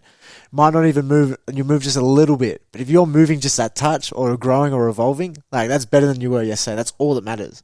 You've just got to have that mindset. And there's that old saying, like, you surround yourself with five rich people, you're going to become the 6. You surround yourself with 5 idiots, you're going to become the 6. It's who you involve your world. Who are you listening to all the time? Who are you seeing all the time? Are they lifting you up and making you feel good, or are they not? And if they're not, start thinking why and understanding it. And if you need to pull yourself away from that, do that. Always take care of yourself first. Yeah, and be unequivocal in doing so. Like if you came here today and I made you every time you come into contact with another human being, you never leave the same, bro. You either leave feeling more empowered and more filled up, or less. Simple as that. You never. If me and you have a conversation, which we are doing right now, obviously, like, and you leave this building and you feel less than what you felt walked in, or less anything, then you know that you do not spend more time with me because that's not good for you. Yeah. Like, do you know what I'm saying? Yeah, and I think as well, like, you've always just got to, because we often have people in our life, sometimes we can't even help because there might be family members, like, that don't serve us, they don't lift us up, they don't make us feel good, and sometimes we can't help that, which I totally understand. But, like, I truly believe, like you just need to try your best to always put yourself first, your needs first, and make sure you're treating yourself kindly, and then your other relationships, you will then flourish, and you will then attract people who accept you for whatever you are, whoever you are, and whoever you want to be. So that's why, like, there's that saying, you know, we all wear masks. We all wear masks. Yeah, you know, 100%. like play a role that we often think. But it's like, if you take that mask off, Just people are going to love you with the mask on, and people are going to hate you with the mask on. Yeah. And it's going to be the same when you take the mask off. So why even have the fucking mask on? Just be you, and you will attract people who accept you for you. Simple as that. That's what I truly believe that. I fucking love it, man. I truly believe that. Because, that's why it's like the people that listen to these podcasts and that have listened for a long time will always hear me talking about, you know, things that I'm overcoming, or, you know, this time when I thought, you know, I had this negative thought process about, like, love with my mum or a bad relationship. And you've talked about, you know, your regrets in the past and certain things that you've learned through having these relationships. It's like, that vulnerability, there's power in that vulnerability, and the power is the fact that humans want to see other humans grow inherently. Do you know what I mean? They want that. They want to see that, and they want to understand it. And it's like, so why not just show other humans the same thing? Do you know what I mean? Yeah. Like, you can't by hiding behind the version of of the person that you think that the people you're surrounding yourself with want to see, means that you're denying yourself from your true people that are out there for you, that actually would just love the real you. Yeah. And not only that, you're giving yourself fucking anxiety. Yeah, through the roof, because you're playing a role, and you're thinking in your head, like, I felt this. That's just half the reason why I painted my nails, right? So, like, when I was younger, I felt there was just so much pushed on me by society about how a male's supposed to act, how someone from this area is supposed to act, how a Garside's supposed to act, from, like, my teachers, from my family, from all these people, and I often played that role. Yeah, and it was like, all my childhood I played that role, and I was just like, oh, this doesn't feel authentic, and I knew it deep down. It almost made me feel sick. Yeah, like, and then when I met the Reach Foundation, they were pivotal in that. And I just started this process of trying to understand myself more, and I'm still on this journey, and it will probably never end. Like, I'm always learning something new about myself. It's not meant to end. Nah, and it's exciting. Like, I'm excited about, and even if it's bad stuff, like, at least I'm okay with it. I'm sitting in it. Like, I'm trying to love myself completely for the good, the bad, and the ugly. I have plenty of ugly and bad shit inside of me. We all do. Yeah, sometimes we can't even help it. You know what I mean? Mate, none of it. There's not one human being in the world that doesn't have it. Yeah. But there's not one human being in the world that doesn't have the love, the light, and everything else inside of them as well. Yeah. And it's like, when you see it for what it is, like, you can really become it. So true. I mean? And it's like, it's often as well. So I heard this good analogy from a good friend. I was on a podcast with him. He said, we have two wolves inside of us, the light and the dark wolf. Yeah. And it's like, what wolf gets more power? It's the one we feed the most. Yeah. And it's like, if you're going to feed that negative wolf, constantly, you're the one that talks bad to yourself internally, if you're going to feed that wolf more and listen to that voice and start talking to yourself like that, that's going to be more predominant than the light wolf. But if you turn that on its head and you're building yourself up with love, I wake up every morning, I say some things in the mirror, I am enough, I am worthy of love, I am powerful, I am strong. Yeah, all this stuff I say, and I look at myself in the mirror, and I've been doing it for about 3-4 months, and I really think it helps, man. It's just more positive talk. I talk to myself extremely negative sometimes. But it's just, I'm trying to change that narrative with myself, that relationship with myself, because it's like, that's really all we have at the end of the day. It's just a relationship we have with ourselves. Yeah, mate. Because it's shit. Like, what the fuck? Because who's the only person that you can't get away from in life? It's yourself and how you feel and how you turn up. Yeah, yeah. So I'm just trying, and I'm loving the journey. I'm learning new things, and I'm trialing things. And one of the things that I love most about myself is my willingness to try and do anything. Adapt, There's nothing that I wouldn't try, and there's nothing that I wouldn't do. I would almost try anything, and I'd like, even if it was something that I completely hated, I'd probably still give it a go and just be like, I'm going to learn something from that. I don't know what it is, but I'm going to learn something from it. Talk to me about the first day that you started ballet. Oh, mate. So I've always wanted to try it. But yeah, it was, I was in a class and there was a teacher, and they're really strict at my school, and I love that. I love like strict discipline. Like you can't turn your back to the bar, you can't have chewing gum, there's so many rules. And I did not realize there was so many rules in ballet, bro. That's some hectic shit. Of course, each school's different, but I really that's why I think I've always been attracted to. I really like the militant approach to things. But I absolutely love it, mate. It's really hard. It's really difficult, mate. It's phenomenally hard, bro. Yeah. As part of the ballet, were you doing ballet as more of like the stretch work for boxing, or were you doing ballet like on the toes and all that kind of stuff? So I was doing like proper ballet. So it was like there's so many like things that I think have helped. It's like the power through the legs, coordination, and as well, just doing anything that you're bad at. You're like your progression. You progress a lot quicker, like when you're bad at things. Yeah, but when you're good at things, like you make like 0.5% of progression a day. You can't even notice it. Like a little. And the way I want to explain it to the audience is like if you've been throwing the double jab since you were 8 years old, you're inherently good at the double jab. But what you're talking about, so you're not going to see the little 0.1% speed increments and everything over that time frame.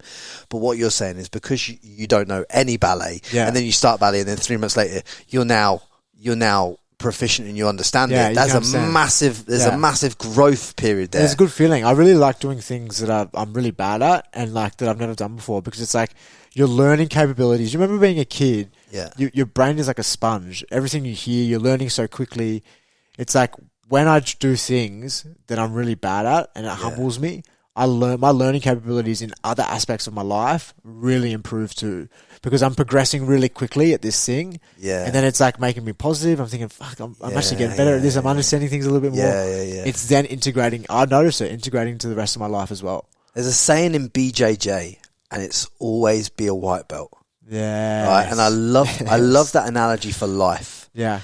And I've never done BJJ or tried BJJ. It's something I will go into the path of, but it's like I always take that mentality into everything I do now, because like ego is one of these things that when you start doing something, you start getting a little bit of good feedback from it, and this and that, you can start to feel that ego saying, "Go on, you're the best." You know what I mean?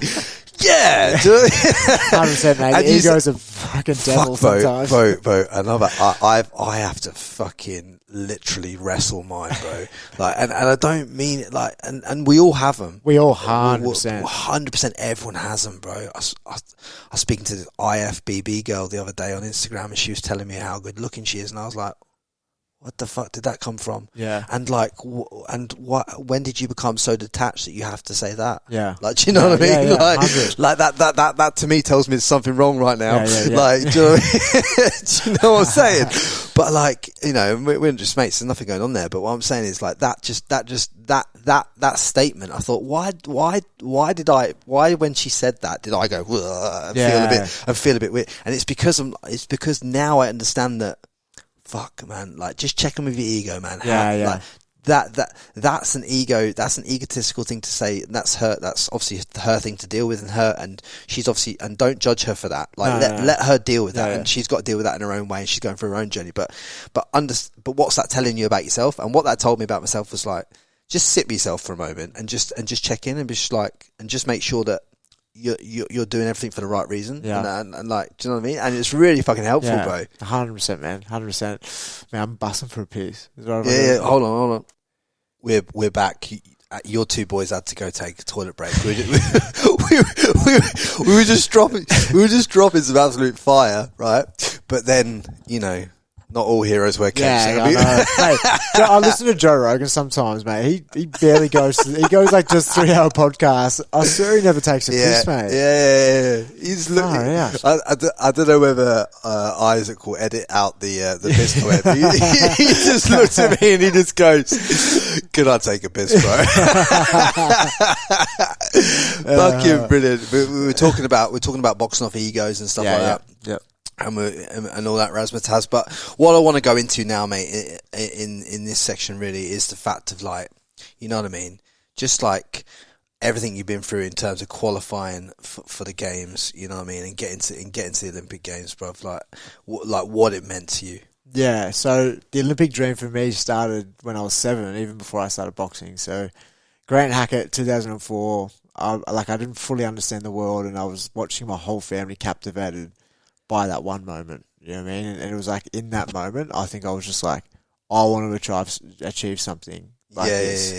As well, 2005, the Socceroos beating Uruguay to qualify for the World Cup. That was massive. I just remember that. Like moments like that really formed the Olympic dream, or like the represent Australia dream. You know what I mean? And then for me, like the Olympic dream, like I've failed to make the Olympics on 5 different occasions. 5 different occasions? 5 different occasions. So once for the Youth Olympics, twice for Rio at 2016 Olympics, and then twice for these Olympics I missed out on. Just, how is it, right? When you miss out on Olympics like Rio, how hard is it waiting that amount of time and then having the delay? Like, do you know what I mean? Yeah. I look back now, I was 18 at the time, man, and I was so young and naive, and like I honestly went to that tournament like thinking I'm capable of winning an Olympic gold medal. And I look back now, and I'm like, mate, I was being so disrespectful to some of the top athletes back then. Like, the more I understand now about the boxing community and the boxing world, like, I had no right to have that belief back then. But I was just young, naive, and brazen. You think you're invincible, mate. You kind of got to have that. You got to have that too. You've got to have that. But what a lot of people don't understand is, you've got countries that are boxing institutions like Cuba that are never really allowed to go pro if they stay in Cuba, right?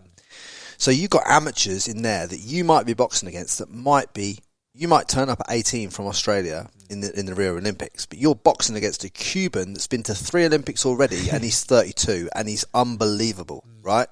Unfucking believable, like Mario Kindlin or someone like that. Like, what the fuck? Like, people got to understand that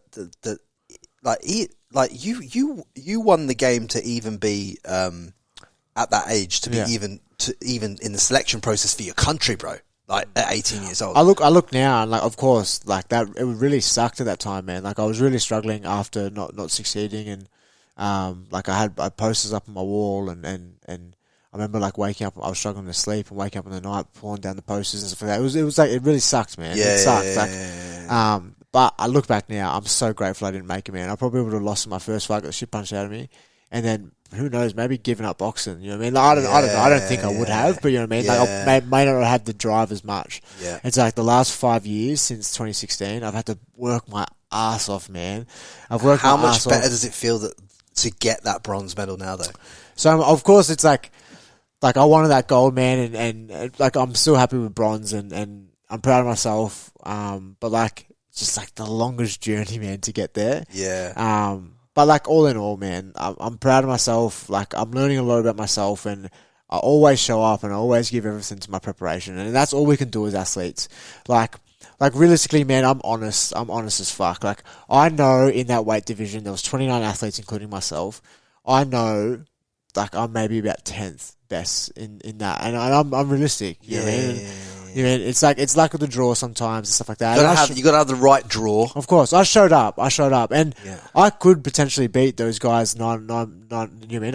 Anybody can beat anybody on the day. It's who shows up. Who shows up, and I know, like ability wise, like I am not the most gifted in that weight division. I know that. I wouldn't even be in the top 4, and I know that. Yeah. But it's like it's almost like the universe rewarded me with a medal, because it saw how much extras I was doing. It saw what I have endured to get to this point, and it's almost like it's rewarding me for that. So you had to be in the top 0.0000001% of the world to get to the last 29 at lightweight, right? To go from being in the top 29 to being in the top 4, like you're talking about, is another massive shift, bro. To be able to get a bronze medal at an Olympic Games after all the work you've put in is fantastic, man. Like, it's phenomenal. Like, you should 100%, like, just hats off to you, bro. I just hope that there's young people now, like I know. So when I was younger, when I went to my first international tournament, it was in Samoa Youth Commonwealth Games 2015. And I remember I drew England first up. England's really good in the Commonwealth, and I'm thinking, fuck. You mean, and I almost lost before I even got in the ring. Because you taught yourself. Who did you box? Dalton Smith. Fuck, I know Dalton Smith. Yeah, he's turned pro now, and but bro, Dalton's phenomenal, bro. Yeah, he's really good. Dalton is a phenomenal pro now. But yeah, I know his dad, man. Yeah, no shit. Alan Smith. Yeah. In fact, I did my pro trainer's license with his dad. Hey, shit. Fuck it. Yeah, I know the Smiths, bro. Yeah. The Steel Gym in Sheffield. Yeah, 100%, bro. Yeah, that's a pisser. Yeah, so I fought him, but I feel like sometimes the Australian culture, maybe when I was in it, was like growing up, it was like, oh, like that's Cuba, oh, that's America. Like you put them on this pedestal, and it's like once you get there and once you get in there, like we're all human. We've all got 2 arms and 2 legs, and everyone's beatable. Everyone is beatable. We all have 24 hours in a day. We've all got 2 arms and 2 legs. It's if your mental game is strong enough, you can get in there and you could beat the best in the world.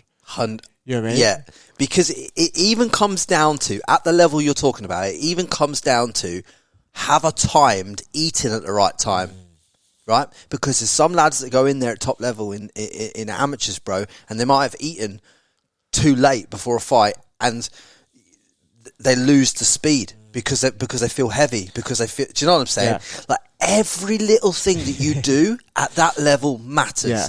And it's like, if Dalton Smith could have been world amateur number 1 then, and you could have been like number 1,100. But if he ate half an hour before he fucking fought you, and mentally didn't show up. Like if you mentally don't show up, like 100%, you can get beaten by anyone.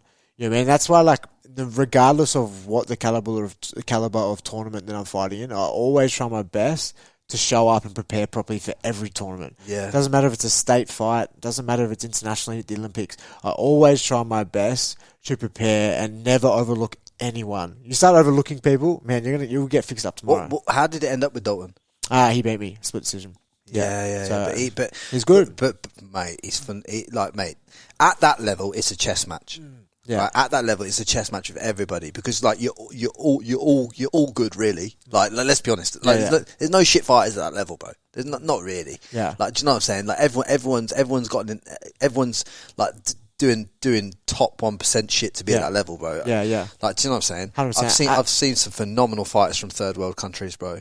Like, 100%. And at that, as you said, at that level, man, we're all like fairly similar ability-wise. We're all like reasonably fairly similar fitness-wise as well. Like, it's just who shows up mentally. Mentals, mate. And it's the most important thing. And it's for any high-performance environment.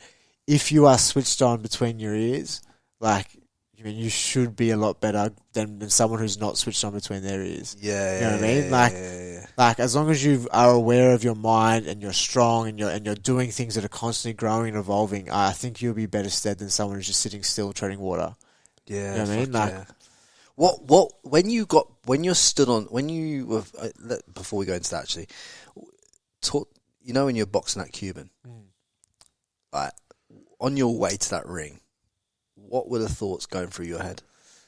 That was a hard fight, bro. Like, I'll be 100% honest. I'm a massive one on visualization, and it was like for every fight prior to the Olympics, I could see myself getting the decision. I could see myself boxing well. I could see myself boxing smoothly. Yeah. For that Andy Cruz one, before that fight, I was really struggling to see it, man. Yeah. Because of how good you know the Cubans are, right? Yeah, and how good. Like, I've idolized him for a long time. I really like his style. He's fucking good, man. He is fucking good, and he's fucking talented, bro. They all are, though. Yeah, of course. And it's just like their style. Like, so there was some things in that fight that I was happy with that worked, and I can evolve that and I can grow that. Yeah. Of course, maybe I'm not capable yet of beating him, but I can fucking beat him. Anyone can beat him. Yeah, you mean. I'm going to learn from that, and I'm going to train harder, and if I ever get the opportunity again to fight him, like, hopefully I do better next time, and I'll make sure I do better next time. Not hopefully, I'll make sure I do better next time. And but that just goes to show you, though, the power of thought, because even though because that fight, you for some reason, well, obviously you know what I mean. Obviously we know what reasons it's for, but it's like that fight is like. Is probably the only fight out of all of them where you put yourself under a little bit more pressure, or you weren't seeing it as clearly as what you wanted to see it, and maybe that was the 1% that made the difference. 100%. Like, do you know what I mean? Yeah, mentally, and that's the thing. Like, I can sit here and preach like myself, like I believe in myself and stuff like that, but you mean like it was just hard to like visualize myself, like, and I would have to like stop the visualization. I would open my eyes and then I'd be like, nah, scratch that out. And I would have to go in a time and time again to refix, and it would take ages. It was like I had to like almost force myself getting the decision. You know what I mean? It's like, and that's when you know that it would have been great if you could have had more time to feel it rather than force it. Force it, exactly. Because if you'd felt it, you would have flowed. I bet, and I'm just hazarding a guess here. Yeah.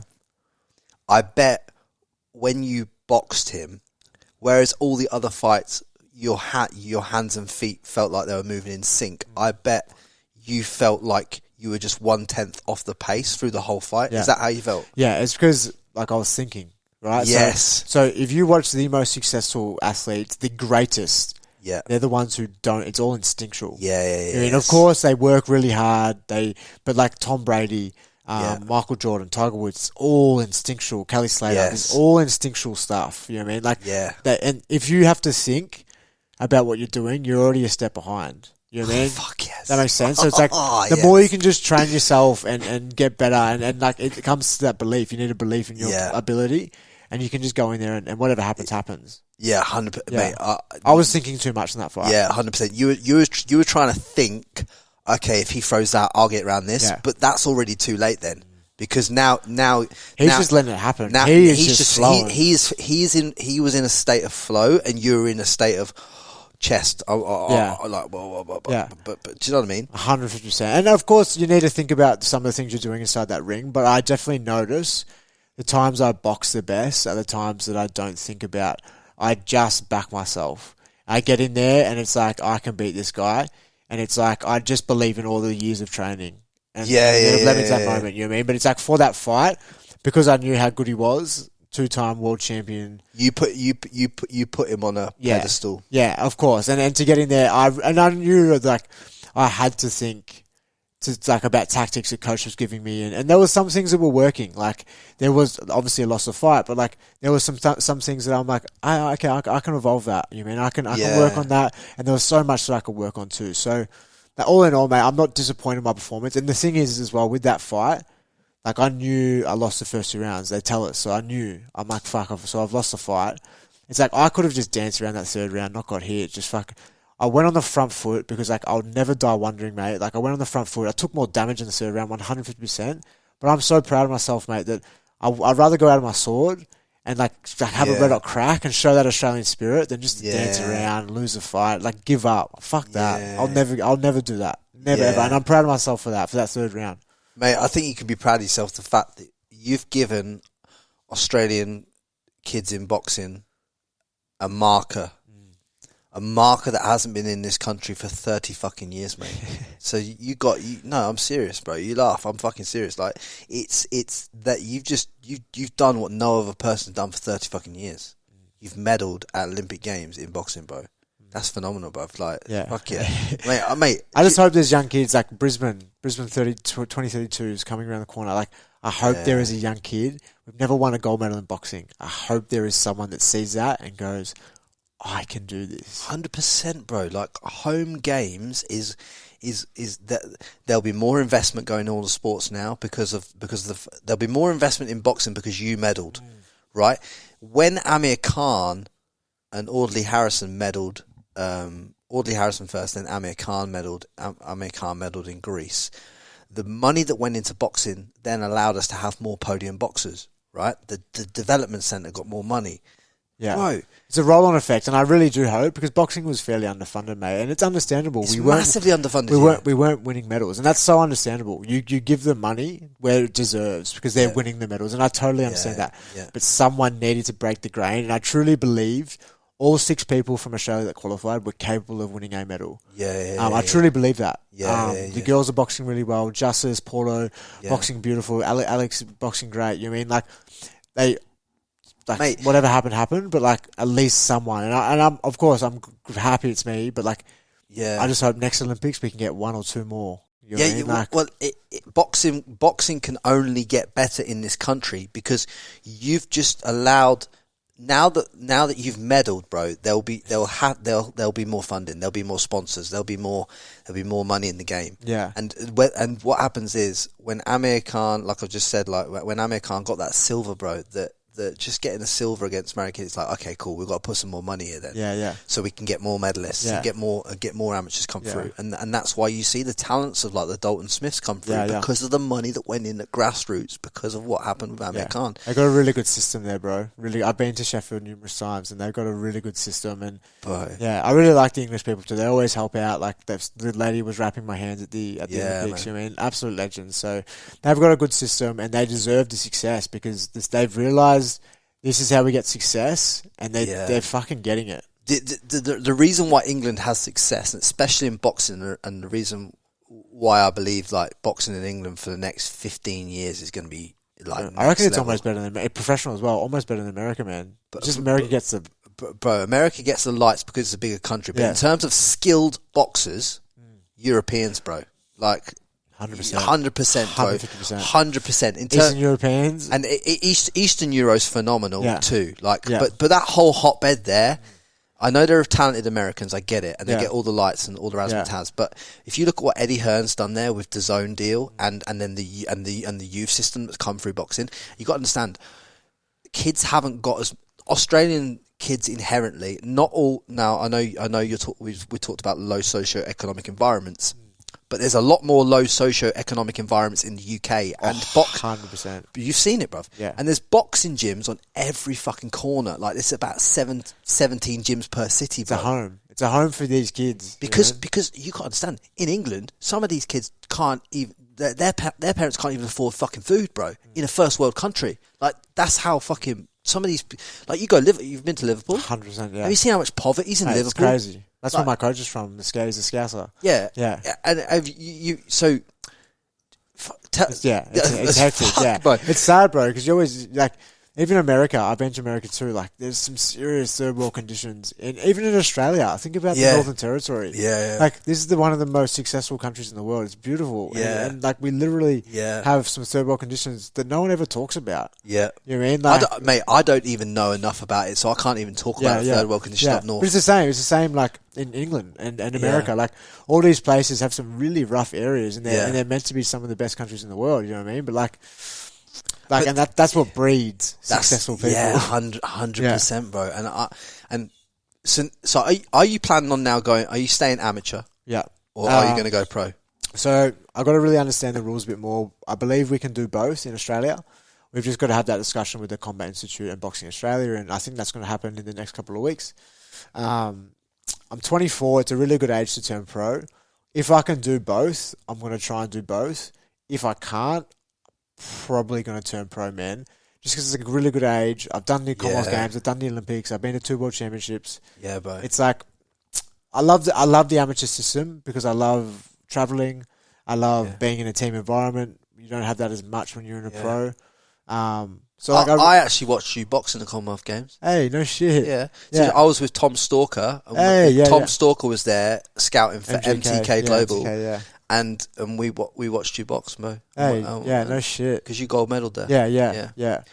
But yeah, so my turn pro, mate. There's been, obviously, since the Olympics, a lot of offers been put on the table, and I've just got to get home to Melbourne, mate, and discuss with my team and my family, and see what's like feels right. And I'm in no rush. I'm 24. I'm in no rush. Fuck yeah. But mate, and I just think that to go through another whole cycle. It's taxing. It's a young man's sport. It's a young man's sport, and looking at your body now, you're going to want to progress up the weight, right? Yeah? Yeah. Naturally. And naturally, right? You're naturally going to want to grow and fill into your man strength, as they term it in boxing, right? And to go for another 4-year cycle, you're kind of in that fucking... Yeah. Do you know what I mean? Yeah. It's just nonsense. Amateur boxing, man, it's just like, it's fucking... Usually, without COVID, non-stop. Tournament after tournament, benchmark event. Yeah. And you're just like, it's very rarely do you get like a 1 week off, you know what I mean? Like, and that's for the whole year. It's like you're constantly on. It's like, at least in the pros, I understand at the start, it's like busy. Yeah. You have maybe having 4 or 5 fights a year. But then, like, in a few years' time, you're having 2, 3 fights a year. Yeah. You're having like the big preps, big 10-week preps, and you fight, and then you have a couple of weeks off. You can relax, go on holiday with your missus, or you can do it. You know what I mean? I think it's a little bit nicer for the body. I think it's nice for the body. You need to start thinking about the fact that you've got a short time between. You've got, realistically speaking, in my opinion, I don't think people should box past the age of 31, 32 because it's bad for your brain. Yeah. Right? I just believe that. I really, 30 is a cut-off date. I think you've got 6 good years to make some good money, get some good sponsorship deals, have a good legacy in the pro game, have a good crack at it. Whatever happens. You've done as much as you can in the amateurs. You've won a gold medal at the Commonwealth Games. You've got an Olympic fucking bronze medal. You've boxed the best in the world, and you've been to all these other countries, and you've learned a shitload of things. Like, what more could you...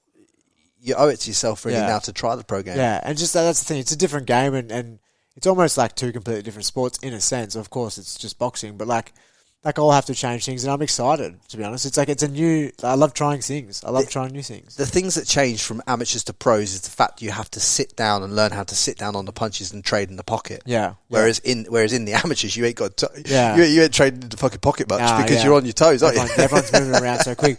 I always think, though, as well, like...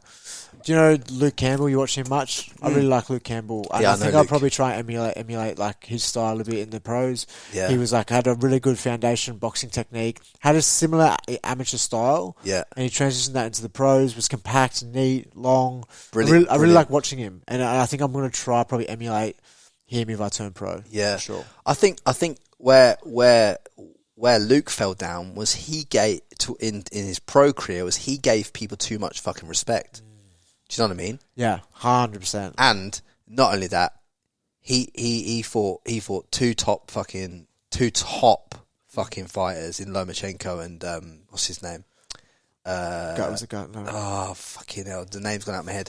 But Linares. Linares, yeah. He's and they're both what I term as clinical finishers. Yeah. Like they like I know you could say any fighter can put you out with one shot. Yeah. But these boys can literally switch your lights off or fucking put you on your ass. Yeah. And you wouldn't even know what hit you with it. Break him mentally. Yeah. And it's just like I think he gave him too much respect. Yeah. But I agree with you.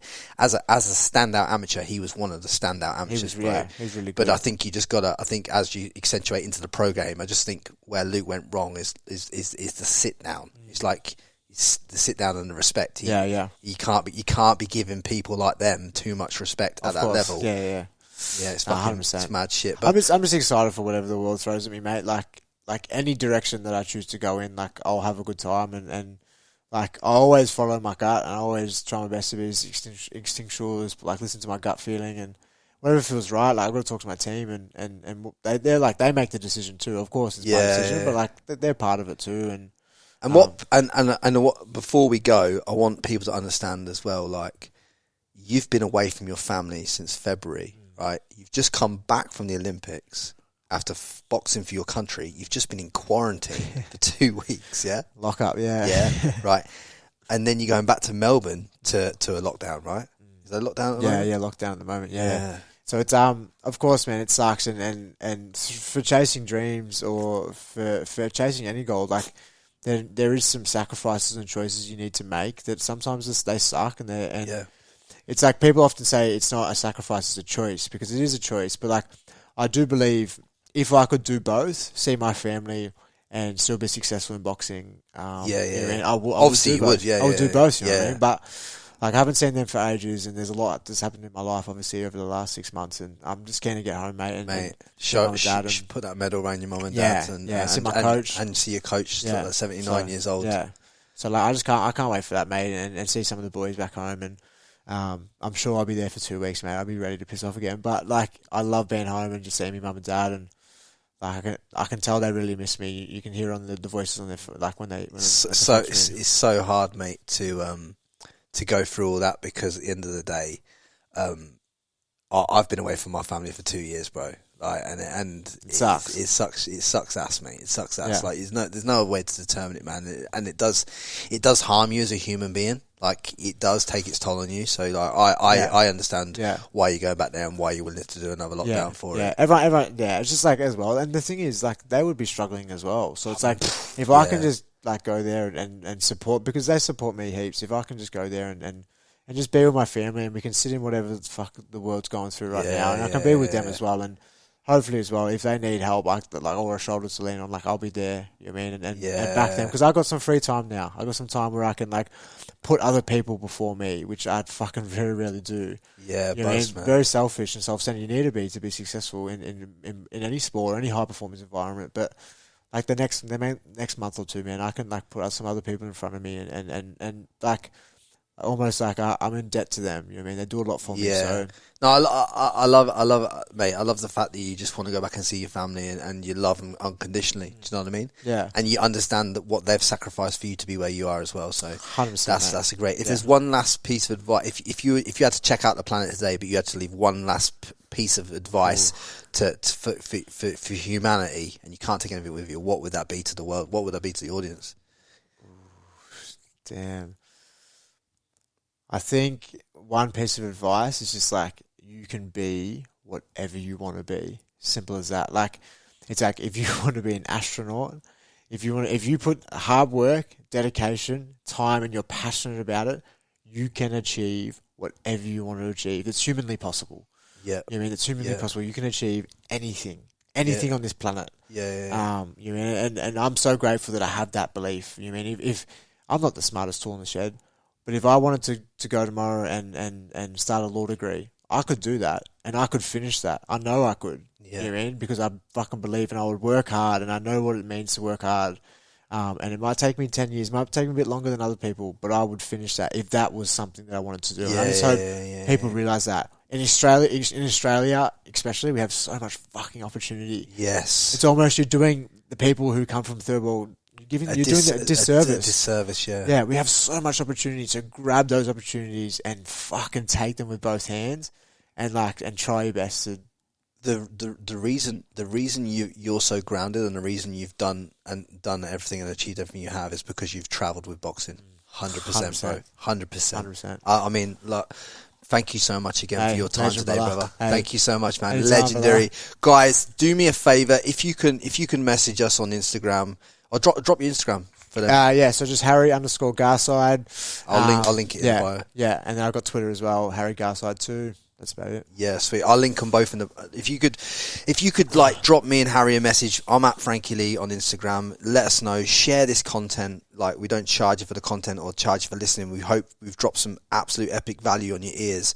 But if you could do me a solid favour and do us a solid favour and just kind of message us and let us know how you felt about it. Let us know what you learned from it. Share it with your friends. Share it with people that you think might help. That helps massively.